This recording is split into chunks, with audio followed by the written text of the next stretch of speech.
Em meio às matas fechadas da Amazônia mato-grossense, na região de Colniza, formava-se ao longo de décadas um ambiente de tensão permanente, que parecia prestes a explodir a qualquer momento. Um lugar onde a floresta se encontra com a terra vermelha, onde os rios cortam áreas vastas e isoladas, e onde a ausência do Estado abriu espaço para a lei do mais forte, ali, no extremo noroeste de Mato Grosso, distante mais de 1.000 quilômetros de Cuiabá, a vida sempre foi marcada por disputas fundiárias, pela ambição sobre a madeira nobre, pelo avanço da pecuária e pelos sonhos de pequenos agricultores que chegavam em busca de um pedaço de chão para recomeçar. Colniza se tornou uma terra de fronteira, mas não apenas fronteira geográfica. Era a fronteira entre a civilização e a barbárie, entre o direito e a força, entre o desejo de viver em paz e a realidade de conviver com ameaças constantes de pistoleiros e grupos armados a serviço de interesses poderosos. O município foi oficialmente criado em 1998, mas muito antes disso já era conhecido como ponto de atração para migrantes de diversas partes do Brasil, especialmente famílias vindas do Sul e Nordeste que viam na Amazônia uma chance de mudar de vida. Muitas dessas famílias se instalavam em glebas públicas, sem regularização fundiária, acreditando que com o tempo conseguiriam a posse legal da terra, mas logo descobriam que esse sonho estava repleto de perigos, porque ao mesmo tempo em que chegavam os pequenos poceiros, chegavam também grileiros, dispostos a falsificar documentos, empresas madeireiras interessadas em explorar a floresta e grandes fazendeiros que compravam ou simplesmente tomavam áreas extensas, contratando pistoleiros para impor sua autoridade. Assim se formava um caldo de violência que se repetia em diversos pontos da Amazônia Legal, mas que em Colniza assumia contornos ainda mais dramáticos. Durante os anos 2000, Colniza se consolidou como uma das cidades mais violentas do Brasil. Os relatórios anuais da Comissão Pastoral da Terra apontavam a região como campeã em conflitos no campo. Havia registros de dezenas de assassinatos ligados a disputas fundiárias, emboscadas em estradas vicinais, ameaças a líderes comunitários, destruição de casas e plantações, famílias inteiras expulsas sob a mira de armas. Era comum encontrar viúvas e órfãos relatando histórias de parentes mortos, em circunstâncias que nunca foram investigadas, porque a polícia estava longe. Os recursos eram escassos e a proteção às testemunhas era quase inexistente. Com isso, os mandantes dos crimes raramente eram responsabilizados, criando um ciclo de impunidade que fortalecia ainda mais a sensação de que a violência compensava. Foi nesse ambiente que surgiu a gleba Taquarussu do Norte, área de mata densa e de grande interesse econômico, devido à presença de madeira de alto valor, como o ipê e o jatobá. A região passou a ser ocupada por pequenos agricultores que tentavam abrir espaço para plantar, mas rapidamente chamou a atenção de grupos de madeireiros e grileiros que viam ali uma oportunidade de lucro. Esses grupos começaram a pressionar os poceiros, exigindo que deixassem a área. Quando a resistência se mostrava maior do que o esperado, a intimidação se transformava em violência aberta. E assim, a gleba virou um palco de medo permanente, onde cada barulho na mata podia ser uma ameaça, cada motocicleta que surgia na estrada podia trazer a morte. No dia 19 de abril de 2017, esse clima de terror atingiu seu ápice. Um grupo de homens encapuzados e fortemente armados emboscou trabalhadores rurais que estavam espalhados pela estrada vicinal, conhecida como Linha 15, que corta a gleba Taquarussu. Os pistoleiros caçaram suas vítimas uma a uma, capturando, torturando e executando 9 pessoas com extrema brutalidade. Algumas foram mortas a facadas, outras a tiros, outras espancadas até perderem a vida. Os corpos foram deixados na estrada e na mata, exibindo sinais claros de crueldade. Havia membros quebrados, cortes profundos e marcas de tortura. Os criminosos queriam não apenas matar, mas enviar uma mensagem de terror. Quem ousasse permanecer naquela terra teria o mesmo destino. As vítimas eram homens simples, trabalhadores que viviam em condições precárias. Suas casas eram barracos improvisados de madeira e lona, sem energia elétrica, sem saneamento, sem assistência médica. Sobreviviam de pequenas roças de mandioca, milho e feijão, além da pesca e da caça. Eram pessoas que tinham vindo de longe em busca de dignidade, mas encontraram um cenário de medo constante. Naquela tarde fatídica, eles foram surpreendidos, não tiveram chance de defesa, e seus corpos foram encontrados dias depois por equipes policiais que percorreram quilômetros de mata fechada, guiados por denúncias de moradores. A cena era devastadora e deixou marcas profundas na memória coletiva da região. A notícia da chacina de Colniza se espalhou rapidamente. Jornais, rádios e televisões nacionais noticiaram o massacre, e organizações de direitos humanos denunciaram o episódio como um exemplo extremo da impunidade nos conflitos agrários brasileiros. A Anistia Internacional e a Human Rights Watch cobraram providências do governo brasileiro, enquanto a Comissão Pastoral da Terra apontou que aquele massacre não era um caso isolado, mas parte de uma realidade muito maior, em que a luta pela terra ainda se resolve com sangue e a ausência do Estado permite que mandantes e executores ajam com liberdade. O massacre foi tão impactante que chegou a ser comparado a outros episódios trágicos da história agrária brasileira, como o Eldorado dos Carajás, em 1996. No plano local, o medo tomou conta da população. Famílias inteiras abandonaram suas casas, deixando para trás plantações e animais. Buscaram refúgio em outras localidades, muitas vezes sem saber para onde ir. Relatos dão conta de pessoas caminhando quilômetros pelas estradas carregando apenas sacolas com roupas, porque tinham ouvido ameaças de que os pistoleiros voltariam. Os velórios e sepultamentos das vítimas precisaram de escolta policial, tal era o clima de insegurança. Crianças choravam, mulheres desmaiavam ao ver os caixões e o desespero estampava o rosto de todos. A chacina não matou apenas 9 pessoas. Ela destruiu a sensação de futuro de toda uma comunidade. As primeiras investigações da Polícia Civil de Mato Grosso apontaram que os pistoleiros eram contratados por madeireiros locais interessados em expulsar os poceiros da gleba. Havia indícios de que empresários ligados ao setor financiavam a operação, que teve características de ação planejada.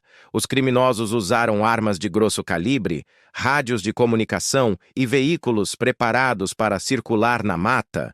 Não foi um ataque improvisado, mas sim uma operação premeditada para eliminar qualquer resistência. A crueldade empregada tinha também um objetivo simbólico: criar medo para que ninguém ousasse voltar. Segundo o delegado responsável, havia uma lista de pessoas marcadas para morrer, e a chacina foi apenas o começo de um plano maior. A repercussão política foi imediata.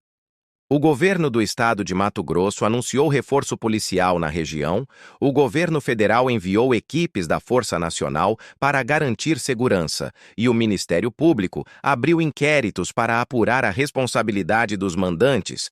Mas moradores e organizações sociais lembravam que promessas desse tipo já haviam sido feitas em outras chacinas e nunca resultaram em justiça.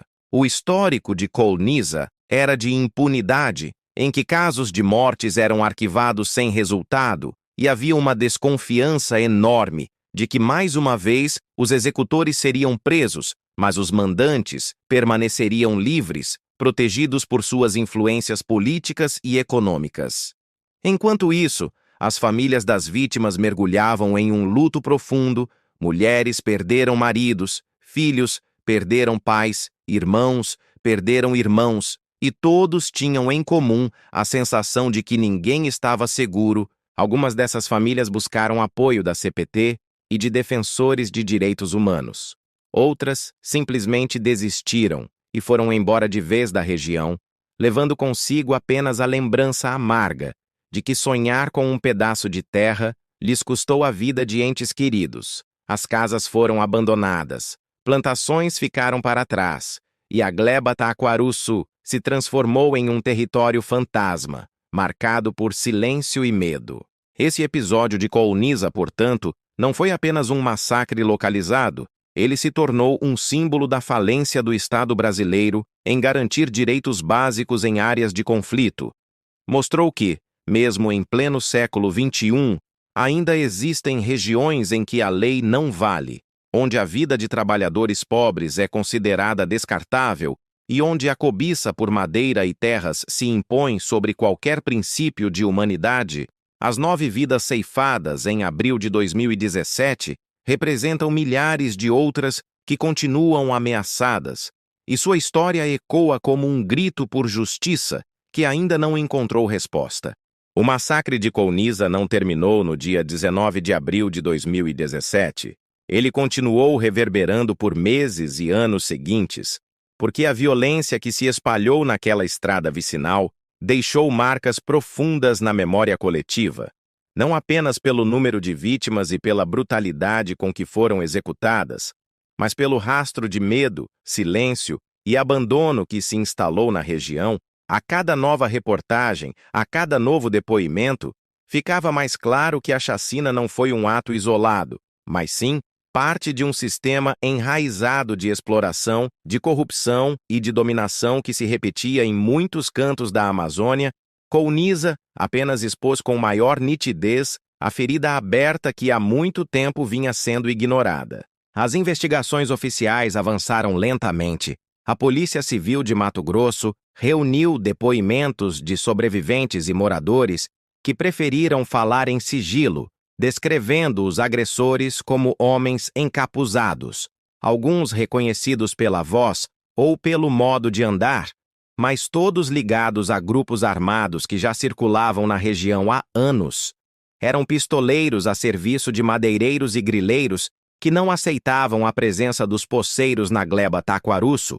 Alguns desses pistoleiros já haviam sido citados em outros crimes, mas sempre escapavam, seja pela falta de provas, seja pelo medo das testemunhas ou pela conivência de autoridades locais que preferiam virar o rosto para não enfrentar quem tinha dinheiro e influência. O resultado era previsível: impunidade. O Ministério Público do Estado de Mato Grosso também abriu inquérito e chegou a denunciar alguns suspeitos, mas a dificuldade era transformar as suspeitas em provas consistentes. A cena do crime estava em área remota, os corpos haviam sido retirados sem perícia imediata, e a estrutura policial não tinha condições de coletar todos os vestígios. Assim, o processo jurídico começou já fragilizado, dependendo de testemunhos que eram frágeis diante do medo de represálias. Muitas famílias se recusaram a depor. Outras fugiram para não ter que enfrentar os pistoleiros novamente, e aquelas que aceitaram falar sabiam que estavam correndo risco de morte, tanto que algumas pediram proteção policial, mas essa proteção nunca veio de forma eficaz. A Força Nacional foi enviada para a região logo após a chacina, mas sua presença foi temporária. Com o tempo, os efetivos foram reduzidos e Colniza voltou a viver sob o mesmo cenário de insegurança. Patrulhas esporádicas, promessas não cumpridas, e a sensação de que tudo poderia acontecer de novo a qualquer momento. O medo se tornou parte da rotina. Moradores evitavam sair sozinhos, estradas antes movimentadas ficaram desertas, e qualquer motocicleta que surgisse levantava suspeitas. As crianças passaram a crescer ouvindo histórias de violência como se fossem parte da vida cotidiana, aprendendo desde cedo que naquele pedaço do Brasil a lei era frágil e a vida descartável. As vítimas da chacina foram lembradas em atos públicos. A Comissão Pastoral da Terra organizou vigílias e protestos, pedindo justiça. Familiares seguravam fotos dos mortos e gritavam por punição. Em Brasília, parlamentares ligados a movimentos sociais denunciaram a situação no Congresso. Mas, como tantas outras vezes, as vozes ecoaram por alguns dias e depois se perderam no barulho de outras crises nacionais. O Brasil de 2017 vivia um momento de turbulência política, com denúncias de corrupção, crise econômica e instabilidade institucional, e isso contribuiu para que Colniza fosse esquecida pela grande mídia pouco tempo depois. Embora, para quem vivia lá, a tragédia continuasse presente todos os dias. O caso, no entanto, gerou relatórios importantes. A CPT divulgou que 2017 foi o ano mais violento em quase 2 décadas de monitoramento dos conflitos no campo, com dezenas de chacinas registradas, e Colniza foi apontada como o episódio mais simbólico, servindo de alerta para o crescimento da violência fundiária no país.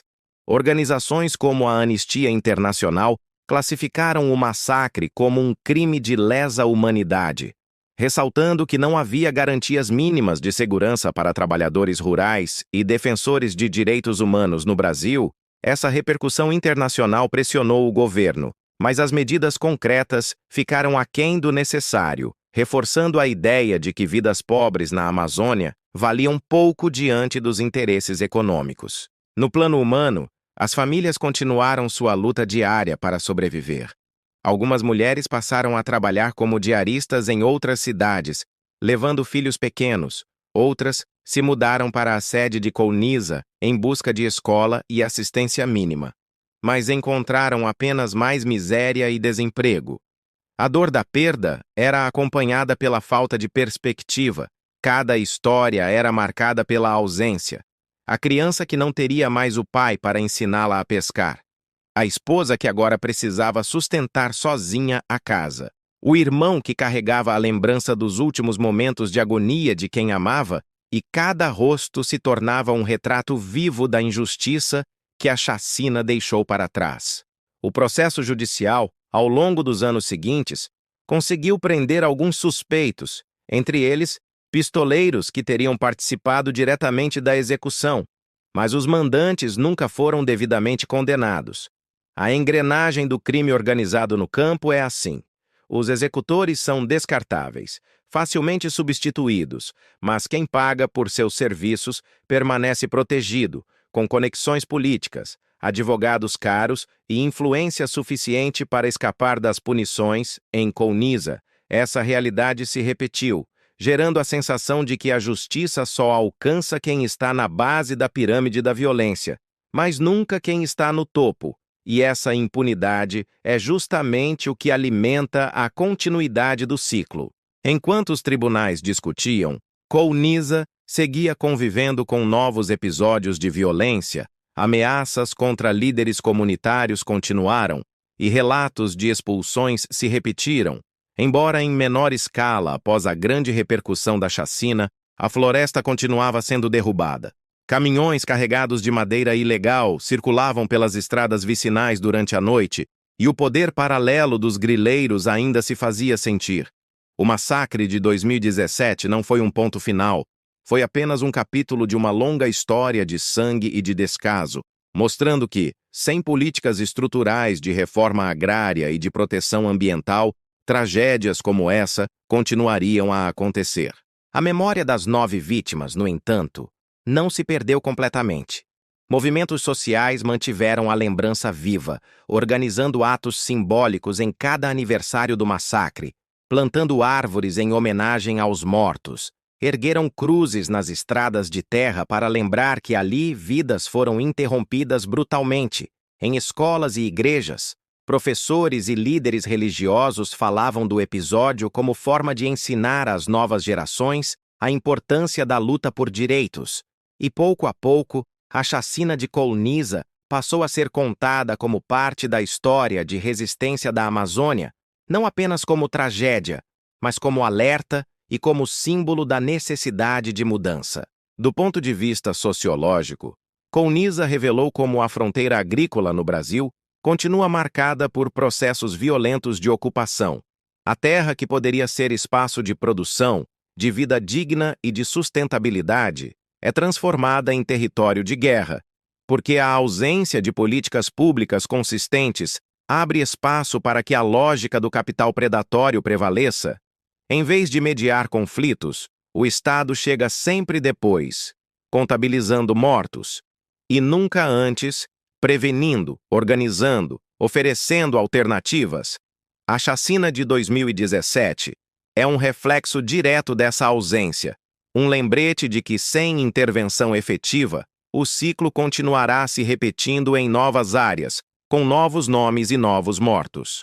Para além da violência física, há também a violência simbólica que recai sobre as vítimas e seus familiares, rotulados muitas vezes como invasores, vagabundos ou criminosos, quando na realidade eram apenas agricultores tentando sobreviver.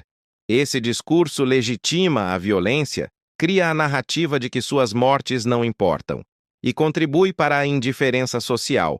Mas a verdade é que cada um dos 9 mortos tinha uma história, uma família, um rosto, e a narrativa que se construiu em Colniza precisa resgatar essa humanidade para que não sejam apenas números em estatísticas. Nos anos seguintes, defensores de direitos humanos, jornalistas e pesquisadores continuaram a visitar Colniza para entender e documentar o que aconteceu. Muitos deles relataram o clima de hostilidade que enfrentaram, foram intimidados por grupos armados, seguidos em estradas, ameaçados em conversas veladas. O massacre ainda era uma ferida aberta, e falar sobre ele significava desafiar interesses poderosos, mas apesar disso, a insistência em contar essa história foi fundamental para evitar que fosse apagada. Cada reportagem publicada, cada estudo divulgado, cada documentário produzido sobre Colniza ajudou a manter viva a lembrança e a cobrar justiça, mesmo que parcial. No imaginário coletivo brasileiro, Colniza passou a figurar ao lado de outros episódios de violência agrária, como Corumbiara e Eldorado dos Carajás, formando um mosaico de tragédias que revelam a fragilidade da democracia quando se trata de direitos no campo. Esses casos mostram que a vida rural no Brasil ainda é marcada pela lógica da exclusão, em que pequenos agricultores e comunidades tradicionais são constantemente ameaçados pela ganância de poucos. A chacina de 2017, portanto, não é apenas uma tragédia local, é um espelho do país, refletindo desigualdades históricas e mostrando como o Brasil falha em proteger os mais vulneráveis. Em Colniza, mesmo hoje, muitos moradores preferem não falar do massacre, guardam silêncio como forma de autopreservação. Mas nos olhos de quem viveu aquele abril de 2017, há sempre uma sombra, uma lembrança que não se apaga. A estrada da linha 15 continua existindo, mas cada vez que alguém passa por ela, sente o peso da história que carrega. As marcas do sangue, os gritos de dor, a presença invisível dos que foram mortos. É como se a terra tivesse absorvido a memória e a devolvesse em cada passo, lembrando que ali a vida foi ceifada em nome da ganância. No fim, a chacina de Colniza se tornou mais do que um episódio de violência. Ela se tornou um símbolo daquilo que precisa ser transformado, um chamado para que a sociedade não ignore os gritos do campo, um convite para olhar para a Amazônia não apenas como território de exploração, mas como espaço de vida e de dignidade. Se a justiça ainda não chegou plenamente, a memória insiste em permanecer como resistência, como denúncia e como esperança de que um dia massacres como o de 2017 não sejam mais possíveis, porque a Terra será, enfim, um lugar de vida e não de morte.